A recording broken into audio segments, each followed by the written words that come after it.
Superman Unreal Engine 5 demo creator claims game was stolen and was being sold on Steam. This is a little heartbreaking because it sucks that this happens, but Tyson Butler Boschma, maybe. What he basically did is he went into the Matrix demo that Epic Games did, and he cut out the Matrix specific stuff and then built in superhero elements or Superman elements so that you could explore the city and fly around in Unreal Engine 5 just like this. Like, so it actually looks really good.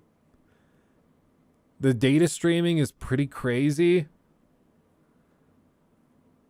And it seems to work really well.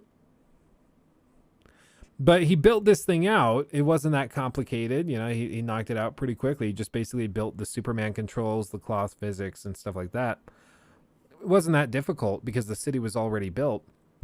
And then somebody stole it and started selling it on Steam for like $11, just pocketing it, which just kind of sucks. This to me, though, this tells me exactly why a Superman game is a little trickier to pull off than you might think, because you're traveling so quickly, like you don't even really know what's going on. Like even in Spider-Man, you're moving pretty quickly. This is also very, very fast paced. But I mean, it shows you how fast Unreal Engine can stream data. Like, look at this. The cars are still spawning. Like, Gotham Knights will be running at 4 frames a second. Yeah, imagine trying to balance a Superman game. It's the thing. I think some characters and some like stories just don't really work as video games. And I honestly think that Superman is one of them. I just don't see how you can create a Superman game on the scale it needs to be for any reasonable amount of cost and also make it feel really fun. Because Superman, by definition, is overpowered. So the only way to do it is to basically just turn, have him fight enemies that, you know, come from Zod, and like they're all basically just little versions of Superman.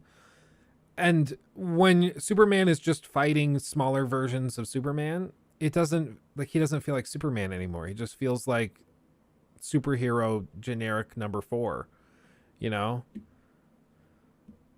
And so I just don't think it really works. And then to have him fly super quickly like this, you can't even really see what's going on half the time. Like it makes you like almost motion sick. It's crazy. This, if I played this upstairs on the 100-inch screen that we have, I think I'd be puking already. Superman is basically too OP. Yeah, and it's because Superman is, like, by definition, he could be called OP Man. Like, that's basically who he is. Yeah, he's basically a god. Yeah, and so the only way to make the game interesting is to have him fight other gods. Otherwise, like, he can just flick people, like human beings, across the planet and kill them instantly. And that's just not that compelling or interesting. So they're like, oh, we'll just swap it around, have him like fight other superheroes. And then it's like, okay, well, that's just a generic superhero game. Like, how do you make it feel unique? It's tough. Give all the thugs kryptonite armor. Yeah, but then you run into the same thing where it just feels like you're doing Spider-Man, like Marvel Spider-Man, but instead of swinging, you just kind of fly like this. And then everything else is identical. And that's even one of the traps that like Gotham Knights fell into. Gotham Knights does the same thing. Superhero games are a lot harder to pull off than people, I think, give developers credit for. The like Batman games, I think, work so well because Batman is a dude. Like, he doesn't have magical abilities. He uses tech and resourcefulness and cunning. And that, I think, is the great equalizer. And that makes every conflict and threat much more engaging and interesting. Whereas with Superman, it's like, it's very hard to make it feel grounded and real in the world of Superman. Because also, like, in order for combat to be there, you have to worry about damage. And so, but like at the same time, Superman can take like any punishment you throw at him, unless it's kryptonite stuff. But then it's like, okay, so does every enemy on the map have kryptonite stuff? Like, again, then it just doesn't feel fun anymore. It's just, generic superhero game number 4. You know, it's just another one of those things. What else do you recommend? Well, that's what I'm saying. I don't think there is a solution. I think Superman is just one of those characters, and it's one of those archetypes that just doesn't work well in a video game. Just doesn't work. And if you were to do it, you probably can get a game put together with it, but it's going to feel very generic, and I don't think it's going to feel like you're actually playing as Superman. You're going to be playing like Superman, but with 15 nerfs, where like he has a kryptonite collar wrapped around his neck. Well, then he's not really Superman. You're playing as like dumbed down Superman. And just the fact that you have to dumb down Superman to make him playable in a game should tell you that Superman by himself doesn't really work. Yeah, Little Man. There you go. Little Man. Somebody stole it. They started selling it. And then the team that stole the game and listed it on Steam started copyright striking everything that the developer that made it. And then the developer said, our game is not stolen. One of the former devs of our user team, TJ Atomica, left our team long time ago. But now he claims that the entire project belongs to him, but this is completely false. The game's rights and development process belong entirely to us.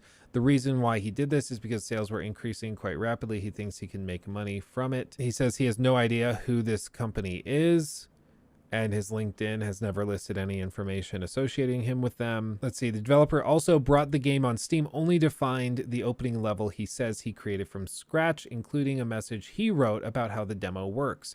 Butler Boschma said, this is, quote, this is 100% confirmed to me. This project was the one I made, and the developer just downloaded, stole, and passed off this work as their own. That's pretty screwy. Yeah, it's free to try out on itch.io. if you want to try it for free, but make sure you try it on free and you don't pay for it. Hero Games responded to the review before the game was removed. So apparently it was removed. Somebody at Steam headquarters took it down, probably. Good on them. This type of thing, it's so sucky that this is even something that people have to worry about. But I mean, even that thing I told you about earlier with the free game giveaway, where somebody created a duplicate account that looked identical to the giveaway winner and then went in there and tried to claim it.